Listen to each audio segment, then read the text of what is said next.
रहमान रहीम। अॼु असांजो लेक्चर आहे मिनरल्स जे बारे में, जेको चैप्टर नंबर 2 आहे फर्स्ट ईयर जो, ऐं बायोलॉजिकल मॉलिक्यूल चैप्टर जो नालो आहे, जंहिंमें असांजो टॉपिक आहे मेजर एलिमेंट्स मिनरल्स जे बारे में आहे। त जेके मिनरल्स कंपोज़ कनि था असांजे लिविंग थिंग्स खे, उन्हनि जी कुझु इंपॉर्टेंस पढ़ंदासीं ऐं उन्हनि जे बारे में कुझु कम जूं ॻाल्हियूं पढ़ंदासीं।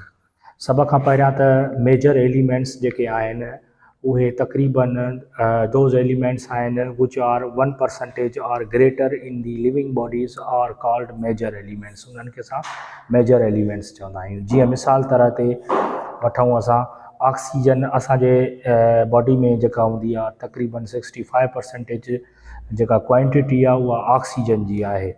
उन खां पोइ जेका सेकंड नंबर ते आहे उहा 18.5 जेका क्वांटिटी आहे कार्बन जी, उहा असांजी बॉडी जे अंदरि मौजूदु आहे। माना मतिलबु त जेको बॉडी जो टोटल अमाउंट आहे उन जो मां सिर्फ़ु 1% जेके एलिमेंट आहिनि उन्हनि 1% खे असां एक्सप्लेन था कयूं त ऑक्सीजन उन में 65% आहे, कार्बन उन में 18.5% आहे, ऐं हाइड्रोजन 9.5% आहे। ऐं उन सां गॾोगॾु नाइट्रोजन 3.2% आहे, ऐं कैल्शियम 1.5% आहे, ऐं घटि में घटि जेको आहे फास्फोरस जेको आहे 1% आहे। अच्छा, हीअ जेके सभु असां एलिमेंट्स पाण पढ़िया त ही 1% ऑफ बॉडी वेट उन्हनि जो आहे त 6 एलिमेंट्स उहे इहे ई आहिनि जेके असांजे लिविंग ऑर्गेनिक मटीरियल खे जेके कंपोज़ कनि था। 6 elements which are less than 1% up to 0.001 are called minor elements। अच्छा, हाणे ही त थी विया मेजर एलिमेंट्स जेके आहिनि। हाणे वरी कुझु असां वटि जेके आहिनि जेके डिस्कस कंदासीं उहे माइनर एलिमेंट्स आहिनि, जिन खे असां ट्रेस एलिमेंट्स बि चवंदा आहियूं। मिसाल तरह ते जीअं पोटाशियम आहे। हाणे पोटाशियम जी जेका क्वांटिटी आहे 0.4% आहे। सल्फर जी जेका क्वांटिटी आहे उहा आहे 0.3%, ऐं सोडियम जी जेका क्वांटिटी आहे उहा आहे 0.2%, ऐं क्लोरीन जी आहे 0.2, मैग्नीशियम जी आहे 0.1%। हाणे ही जेके बि आहिनि एलिमेंट्स तमामु ज़रूरी अहम आहिनि बायोलॉजिकल फंक्शन्स जे लाइ। ऐं वरी जेके असां ट्रेस एलिमेंट्स पाण डिस्कस कयासीं उहे एलिमेंट्स उहे आहिनि, उन्हनि खे हिकिड़ो त आयन बि चवंदा आहियूं असां, ऐं उहे उन्हनि जा जेके आहिनि प्राइमरी जेके फंक्शन आहिनि उहे आहिनि major as a catalyst in enzymes. यानी इहे ईअं चई करे सघूं था त इहे को फैक्टर्स एज अ को एंजाइम्स तौर ते कमु कंदा आहिनि। को फैक्टर ऐं को एंजाइम्स में असां डीपली वरी असां इन जे बारे में अलॻि अलॻि करे पढ़ंदासीं चैप्टर नंबर एंजाइम्स वारे में। पर ही जेके एंजाइम्स एक्टिवेटर जेके चवंदासीं असां, इहे मेटल्स आयन्स हूंदा आहिनि जेके एंजाइम्स खे एक्टिवेट कंदा आहिनि, इनहांस कंदा आहिनि, उन्हनि जे रिएक्शन्स खे इंक्रीज़ कंदा आहिनि। त अहिड़े तरीक़े सां इन्हनि खे जेको आहे इहे तमामु ज़रूरी आहिनि। असां सिंपली सादे नमूने सां सम्झायूं त एलिमेंट्स असांखे एनर्जी त न ॾींदा आहिनि, पर एनर्जी डेवलप करण में, सिंथेसिस करण में, प्रोड्यूस करण में हेल्प कंदा आहिनि। मसलन तौर ते अगरि वोमिटिंग आहे या डायरिया आहे, से फॉर एग्जांपल अगरि इन डिज़ीज़ में मसइलो पैदा थी थो वञे, इन में छा थी वेंदी आहे, डिहाइड्रेशन बॉडी जिस्म मां तमामु घणी थींदी आहे। जॾहिं डिहाइड्रेशन तमामु घणी थींदी आहे त उन डिहाइड्रेशन में वाटर सां गॾु मिनरल बि असांजे जिस्म मां हलिया वेंदा आहिनि। पोइ असांजी बॉडी जेका हूंदी आहे तमामु वीक फील कंदी आहे, ऐं बॉडी जेका हूंदी आहे उहा प्रॉपर फंक्शन न करे, ऐं माण्हू लेज़ी थी वेंदो आहे। ऐं इन कंडीशन्स में बार बार जेको डॉक्टर आहे उहो इहो एडवाइज़ ॾींदो आहे त तव्हां ORS वग़ैरह जो इस्तेमालु कयो, या वरी जेको आहे उहा ड्रिप वग़ैरह जे ज़रिए उहे मिनरल्स खे अपटेक करायो वेंदो आहे।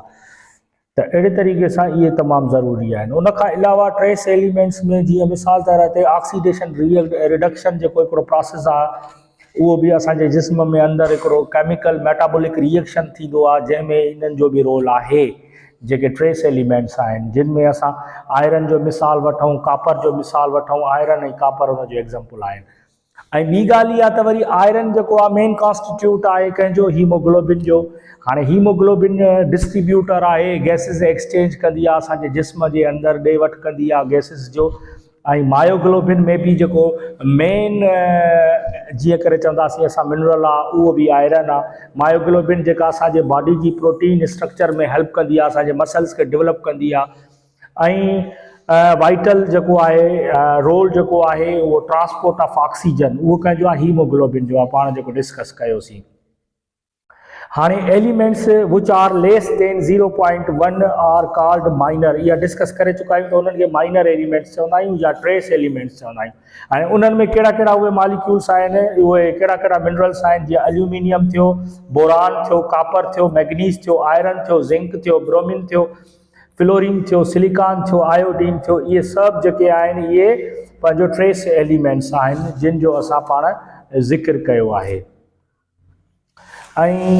उन खां अलावा अगर पाण डिस्कस कयूं त एक मेन शे डिस्कस कयूं त टॉप जेके 10 मोस्ट अबंडेंट एलिमेंट्स आहिनि इन द ह्यूमन बॉडी, जंहिंमें ऑक्सीजन जो जेको आहे उन खां पोइ जेको असां डिस्कस था कयूं टॉप 10 मोस्ट अबंडेंट एलिमेंट्स आहिनि इन ह्यूमन बॉडी, जंहिंमें ऑक्सीजन जो जेको क्वांटिटी आहे उहा असांजे ह्यूमन बॉडी में सब खां वधीक में वधीक क्वांटिटी ऑक्सीजन आहे असांजे बॉडी जे अंदर। जेका एलिमेंटल लेवल जीअं करे असां डिस्कस कयूं त एलिमेंट जेको सब खां वधीक असांजे बॉडी जे अंदर आहे उहो आहे ऑक्सीजन, जेको 65% असांजे बॉडी जे अंदर हूंदो आहे। उन खां पोइ आहे कार्बन जी जेका लेवल आहे असांजे बॉडी जे अंदर उहा आहे 18.5 18.5% जेको हूंदो आहे कार्बन असांजे अंदर हूंदो आहे। ऐं उन खां अलावा नाइट्रोजन जेको असांजे बॉडी जे अंदर हूंदो आहे उहो हूंदो आहे 3.2% नाइट्रोजन हूंदो आहे। ऐं उन खां अलावा जेको कैल्शियम हूंदो आहे 1.5% कैल्शियम हूंदो आहे। ऐं फास्फोरस जेको हूंदो आहे उहो हूंदो आहे 1.0% हूंदो आहे। ऐं पोटेशियम 0.4% हूंदो आहे, सल्फर 0.3% हूंदो आहे, क्लोरीन 0.2% हूंदो आहे। अहिड़े तरीक़े सां इहे सभु जेके आहिनि हिकु क़िस्म जी चई सघूं था त असांजे जिस्म जे अंदरि उन्हनि जो अमाउंट जेको आहे उहो बॉडी जे अंदरि आहे। उन खां अलावा पाण डिस्कस कंदा हलूं त जेको ज़्यादातर एलिमेंट जेको आहे उहो असांजे अर्थ सरफेस ते यूनिवर्स में ऐं अर्थ क्रस्ट अर्थ ओशियन में अर्थ एयर में ह्यूमन बॉडी में केतिरो अमाउंट केतिरी लेवल जो एलिमेंट केतिरी लेवल रखे थो। सब खां पहिरियां डिस्कस कंदा हलूं त जेको ऑक्सीजन आहे एलिमेंट उहो असांजे यूनिवर्स में आहे 1.07 ऐं अर्थ क्रस्ट जेको मौजूदु आहे उहो आहे 46.71% ऐं अर्थ ओशियन में जेको आहे उहो 85.84% ऐं जेको अर्थ एयर में आहे उहो आहे 20.9% ऐं असांजे ह्यूमन बॉडी में जेको अमाउंट आहे एलिमेंट जो उहो हाईएस्ट अमाउंट ऑक्सीजन जो ई आहे जेको आहे 65.0%। उन खां पोइ असां सिलिकॉन जे बारे में था पढ़ूं त सिलिकॉन जेको आहे यूनिवर्स में 0.065 आहे, अर्थ क्रस्ट ते 27.69% आहे। ऐं उन खां अलावा एल्यूमिनियम जेको आहे उहो आहे अर्थ क्रस्ट ते 8.07% आहे। आयरन जेको आहे 0.109% यूनिवर्स में आहे ऐं अर्थ क्रस्ट ते जेको आहे आयरन उहो 5.05% आहे। ह्यूमन बॉडी में असां उन जो जेको आहे मिक़दार या अमाउंट जेको आहे उहो ट्रेस एलिमेंट्स में कंसीडर कंदा आहियूं। ऐं उन खां अलावा कैल्शियम जो जेको अमाउंट आहे उहो आहे अर्थ क्रस्ट ते 3.65% ऐं अर्थ ओशियन ते आहे 0.04% ऐं ह्यूमन बॉडी जे अंदरि आहे 1.5%। ऐं पोटेशियम जो जेको आहे क्वांटिटी अर्थ क्रस्ट ते आहे 2.5% ऐं अर्थ ओशियन में आहे 0.04% ऐं ह्यूमन बॉडी जे अंदरि आहे 0.4%। ऐं टाइटेनियम जेको आहे उहो अर्थ क्रस्ट ते आहे 0.62%। हाइड्रोजन जो जेको अमाउंट आहे उहो यूनिवर्स में तमामु घणो आहे, जेको यूनिवर्स ते अगरि असां ॾिसंदासीं त हाईएस्ट अमाउंट हाइड्रोजन ई आहे जेको 73.9% आहे। अर्थ क्रस्ट ते वरी इहो तकरीबन 0.14% आहे। अर्थ ओशियन में 10.82% आहे। अर्थ एयर में वेरिएबल आहे। ह्यूमन बॉडी जे अंदर जेको आहे उहो हाइड्रोजन आहे 9.5%। फास्फोरस जेको आहे अर्थ क्रस्ट ते 0.13% आहे। अर्थ एयर में वेरिएबल ट्रेस अमाउंट आहे। ह्यूमन बॉडी जे अंदर जेको आहे फास्फोरस 1.0% आहे। कार्बन यूनिवर्स में 0.46 आहे। अर्थ क्रस्ट ते 0.052 आहे। अर्थ ओशियन में 0.091 आहे। अर्थ एयर में ट्रेस आहे। ह्यूमन बॉडी जे अंदर 0.3% आहे।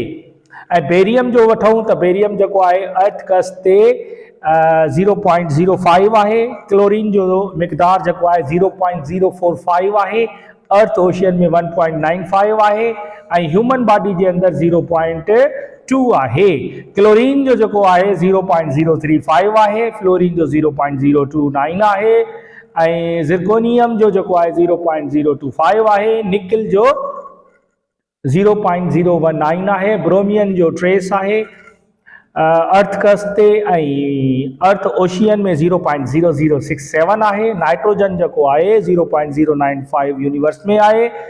अर्थ क्रस्ट ते ट्रेस आहे। अर्थ एयर में 78.1 आहे। ज़्यादातर मिक़दार जेको आहे असांजे हवा में जेको ज़मीन ते आहे 78% नाइट्रोजन ही मौजूद आहे। ह्यूमन बॉडी जे अंदर 3.3% आहे। नाइट्रोजन असांखे ख़बर आहे त प्रोटीन जो मेन एलिमेंट आहे, बैकबोन एलिमेंट आहे। जीअं करे चइजे नाइट्रोजीनियस जेको कंपाउंड हूंदो आहे प्रोटीन जे स्ट्रक्चर में उहो नाइट्रोजन ही हूंदो आहे। अर्गान जे बारे में अगर डिस्कस कयूं त अर्थ एयर में 0.96 हूंदो आहे। हीलियम जेको आहे 24.0% यूनिवर्स में उहो मौजूदु हूंदो आहे। हाणे हीअ टेबल जेका आहे असां डिस्कस पाण कयूं पिया। हाणे इन टेबल में जेको आहे सो एज़ असां इनखे डिस्कस कंदासीं एलिमेंट्स के त इहे रिज़र्वर केतिरो आहिनि कहिड़ो मास उहो ठाहिनि था रिक्वायर्ड छाजे लाइ आहिनि यूटिलाइज़ किथे किथे थींदा आहिनि। पाण अगर ऑक्सीजन ते डिस्कस कयूं त ऑक्सीजन जेको आहे तकरीबन इहो जेको मॉलिक्यूल आहे इहो मुकम्मल मॉलिक्यूल 2 ऑक्सीजन जा एलिमेंट जॾहिं मिलंदा आहिनि त हिकु ऑक्सीजन जो मॉलिक्यूल ठहंदो आहे जंहिंजो एटमिक नंबर 8 आहे एटमिक मास नंबर 16 आहे। इहो जेको आहे मास यानी अगर असां ॾिसंदासीं त असांजी बॉडी जे अंदर केतिरो आहे केतिरो परसेंटेज आहे 65% आहे। रिक्वायर्ड छाजे लाइ हूंदो आहे मोस्ट ऑफ ऑर्गेनिक मॉलिक्यूल आहे एरोबिक रिस्पायरेशन में ऑक्सीजन ही खपंदो आहे जेको ऑक्सीडेशन कराईंदो आहे वञी मेटाबोलाइज़ कराईंदो आहे ग्लूकोज खे। ग्लूकोज टुटी जॾहिं ऑक्सीजन जे प्रेजेंस में असांखे एटीपीज़ जी फॉर्मेशन थींदी आहे प्रोड्यूस थींदी आहे जेका as a energy of currency आहे असांजे लाइ जेका एज़ अ एनर्जी तौर ते असां उनखे ख़र्च कंदा आहियूं। इहो कहिड़नि प्रोसेस में यूटिलाइज़ थींदो आहे हिकिड़ो त फोटोसिंथेसिस में थींदो आहे ॿियो त एरोबिक रिस्पायरेशन में थींदो आहे। पाण वरी जॾहिं कार्बन ते नज़र विझंदासीं त कार्बन जो एटमिक नंबर 6 आहे एटमिक मास नंबर 12 आहे। कार्बन साइंसदाननि खे एज़ अ रिसर्चर तौर ते as a atomic structure atomic level ते तमामु वॾी कार्बन उन्हनि खे हिकिड़े क़िस्म जी टेक ॾिनी सहारो ॾिनो सम्झण जे लाइ मास एटमिक मास नंबर खे सम्झण जे लाइ उन्हनि हमेशह एज़ अ रिवेलेंट यानी हमेशह तशबीह पे ॾिनी त कार्बन जो जीअं एटमिक मास नंबर 12 आहे त इहो कार्बन ई आहे जंहिंखे साइंसदाननि तमामु घणो रिसर्च जो हिकिड़ो पॉइंट ठाहियो हुयो। अच्छा उन खां पोइ छा आहे हिन जी रिक्वायर्ड किथे हूंदो आहे इहो कार्बन हिकिड़ो त skeleton in all organic molecules में मौजूदु हूंदो आहे कार्बन कार्बन असांखे पाण ख़बर आहे त इहो कार्बन ईअं सम्झो ऑर्गेनिक कंपाउंड जी मेन शइ आहे जेको हमेशह गॾियल हूंदो आहे हाइड्रोजन सां यूटिलाइज़ किथे थींदो आहे इहो कार्बन फोटोसिंथेसिस में थींदो आहे। असांखे ख़बर आहे त ॿूटा छा कंदा आहिनि फोटोसिंथेसिस जे अमल में उनजी जेका रिक्वायर्ड ज़रूरत हूंदी आहे उहा कहिड़ी हूंदी आहे कार्बन डाइऑक्साइड जेके एज़ अ इनहेलेशन कंदा आहिनि पोइ वरी एक्सेल करे का ऑक्सीजन जे अमाउंट खे कढंदा आहिनि। उन खां पोइ आहे नाइट्रोजन जेका हूंदो आहे सॉइल में मौजूदु हूंदो आहे ऐं नाइट्रोजन जो एटमिक नंबर 7 आहे, एटमिक मास नंबर 14 आहे ऐं इहो मौजूद में जे फॉर्म में हूंदो आहे उनखे NO3 चवंदा आहियूं, NH4 बि चवंदा आहियूं। 3.3% इहो बॉडी मास में हूंदो आहे। कंपोनेंट ऑफ द प्रोटीन जेको आहे नाइट्रोजन पाण डिस्कस कई, ऐं न्यूक्लिक एसिड्स में बि इहो मेन हूंदो आहे, हार्मोन्स में बि हूंदो आहे, एंड को एंजाइम्स तौर ते बि इहो नाइट्रोजन कमु कंदो आहे।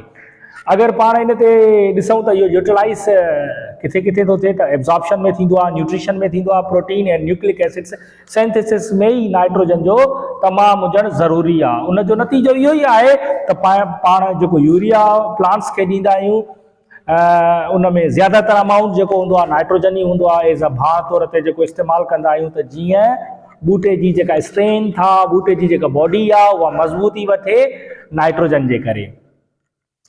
उन खां पोइ आहे फास्फोरस। फास्फोरस ई सॉइल में मौजूदु हूंदो आहे ऐं H2PO4 जेको आहे इन जो फार्मूलो आहे 1% हूंदो आहे ऐं इहो कॉमन कंपोनेंट ऑफ प्रोटीन बि हूंदो आहे एंड कोएंजाइम्स तौर ते बि कमु कंदो आहे। ऐं इहो रिएक्शन यूटिलाइज़िंग रिएक्शन किथे किथे थींदो आहे, न्यूट्रिशन में बि इस्तेमालु थींदो आहे। ATP फॉर्मेशन थियण महिल बि, न्यूक्लिक एसिड फॉर्मेशन थियण लाइ बि फास्फोरस असांखे खपंदो आहे।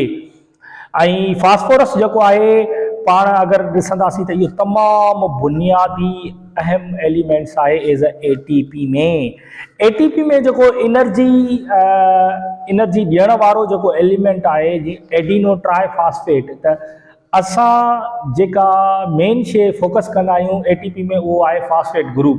फॉस्फेट ग्रुप जे हिकु फॉस्फेट रिमूव थियण सां एनर्जी रिलीज़ थींदी आहे। वरी उन में फॉस्फेट अञा हिकु विझंदासीं त ADP थींदो, पहिरियां एडिनो ट्राईफॉस्फेट। अगरि उन मां हिकिड़ो फॉस्फेट रिलीज़ थींदो त एनर्जी ॾींदो, वरी उहो थींदो ADP में कन्वर्ट।